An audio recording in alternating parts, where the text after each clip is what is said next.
At the same time champion হওয়াতে of course পুরা team মানে যারা খেলেছে প্লাস কোচিং স্টাফের জন্য একটা বোনাস দেওয়া হবে, বাট সেই অ্যামাউন্টটা কিন্তু সিন্স ফুটসল কমিটি আলাদা, ওই কমিটির মাধ্যমে ডিক্লেয়ার করা হবে।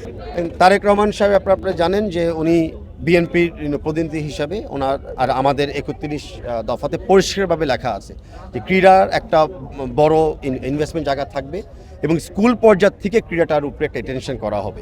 মাঠ নিয়ে খালি সাবি না কেন, মাঠ নিয়ে তো পুরো বাংলাদেশ চাচ্ছে, পুরো বাংলাদেশ তো চাচ্ছে মাঠ যেখানে খেলা উপযুক্ত মাঠ, পুরো বাংলাদেশ চাচ্ছে ইনডোর আউটডোর ট্রেনিং ফ্যাসিলিটিস। এখন আমাদের চ্যালেঞ্জটা হলো যে সেই জায়গাতে আমরা পৌঁছতে পারবো কিনা, এর বাইরে চ্যাম্পিয়ন হিসেবে আচরণ করছে।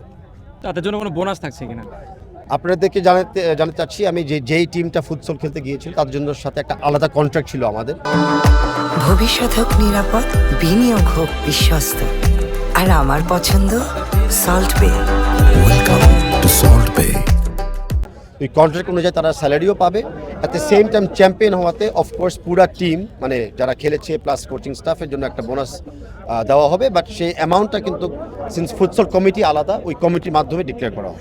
ভাই আপনি যখন আসলে বাফুফের দায়িত্ব নিয়েছেন আসলে এরপরে একটা গোছানো একটা দল বা দেখা যাচ্ছে এটার পিছনে আসলে কারণটা কি, কিভাবে আসলে সব ম্যানেজ করছেন? দেখেন আমি বাফুফের দায়িত্ব একা নিয়ে নাই, বাফুফেতে একটা পুরো টিমটা আসলে পুরো টিমটা কমিটি এসেছে, বাফুফে কিছু ম্যানেজমেন্ট ইমপ্রুভ হয়েছে অ্যান্ড বাফুফের সাথে অনেক মিডিয়া ভাই বোনেরা কিন্তু অনেক ডিজার্ভিং কভারেজ আমাদেরকে দিয়েছে। তো সব কিছু মিলে আমি মনে করি একটা পজিটিভ আমরা পেয়েছি। আমি মনে করি না এককভাবে কারোভাবে এটা সম্ভব ছিল। ভাই তারেক রহমানের প্রসঙ্গ আপনি টানলেন, ওনার সাথে কি এই টুর্নামেন্ট নিয়ে কোনো কথা হয়েছিল কিনা টুর্নামেন্টের শুরুর সময়?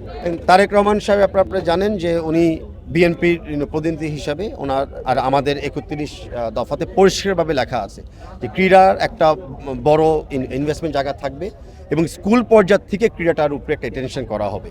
তো ভবিষ্যতে সরকারে কে আসবে আমি জানি না, বাট আমরা আশাবাদী যে তারেক রহমান সাহেব যদি নেতৃত্বে থাকে তাহলে ক্রীড়া অঙ্গনটা আরও বৃদ্ধি পাবে। মাঠে একটা দাবি ছিল মাঠ করার জন্য, সেটা কি আসলে তারেক রহমান ক্ষমতা আসলে কি আসলে দেখা যাবে কিনা? আমি এখন মানে রাজনীতিবিদদের ব্যাপারে আমি মনে করি তাদের মুখপত্রের কথা বলা উচিত, আমি তাদের পক্ষে এই মুহূর্তে এই স্টেজে কথা বলতে পারছি না। আচ্ছা, থ্যাংক ইউ। সাবির একটা মাঠের কথা বলছিল, ফুটসল মাঠের কথা, এবং মাঠ নিয়ে আসলে কোনো পরিকল্পনা আছে না? মাঠ নিয়ে খালি সাবি না কেন, মাঠ নিয়ে তো পুরো বাংলাদেশ চাচ্ছে, পুরো বাংলাদেশ তো চাচ্ছে মাঠ যেখানে খেলা উপযুক্ত মাঠ, পুরো বাংলাদেশ চাচ্ছে ইনডোর আউটডোর ট্রেনিং ফ্যাসিলিটিস। এখন আমাদের চ্যালেঞ্জটা হলো যে সেই জায়গাতে আমরা পৌঁছতে পারবো কিনা, অ্যান্ড পৌঁছতে অবশ্যই পারবো, কত দ্রুত আমরা পারবো। ক্রীড়া মন্ত্রণালয়ের সাথে কোনো কথা হয়েছে কিনা, তারা কোনো আশ্বাস দিয়েছে কিনা আপনাদের? না, আমরা এই ব্যাপারে কোনো কথা বলছি না, আর আশ্বাস দেওয়ার কোনো জায়গা নাই। ক্রীড়া মন্ত্রণালয়ের দায়িত্বই হলো যেটা ক্রীড়া অঙ্গনে বেটার করতে পারি সেই দায়িত্ব পালন করার জন্য। তা আমি বিশ্বাস করি যখন আমরা ফিউচারে বসবো কাজ করার জন্য, আমরা পজিটিভলি খালি ইনডোর এরিনা না আউটডোরের অনেকগুলো ফেসিলিটি আমরা অর্গানাইজ করতে পারবো। তাবিদ ভাই একটা প্রশ্ন, সেটা হচ্ছে আপনি আমাদের মিডিয়া কর্মীদের প্রশংসা করলেন। আপনার ক্যাম্প শুরু হলো গতকালকে, আমরা ন্যাশনাল টিমের ক্যাম্প, সেখানে আমাদের মানে কোনো সেশন রাখা হচ্ছে না।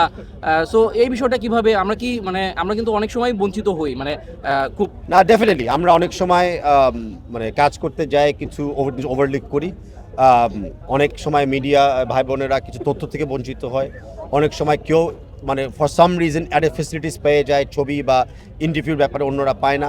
আমরা সব বিষয়তে অভিযোগ যখন আমলে নিই, আমি চেষ্টা করি এটাকে তাৎক্ষণিক ইমপ্রুভ করার জন্য।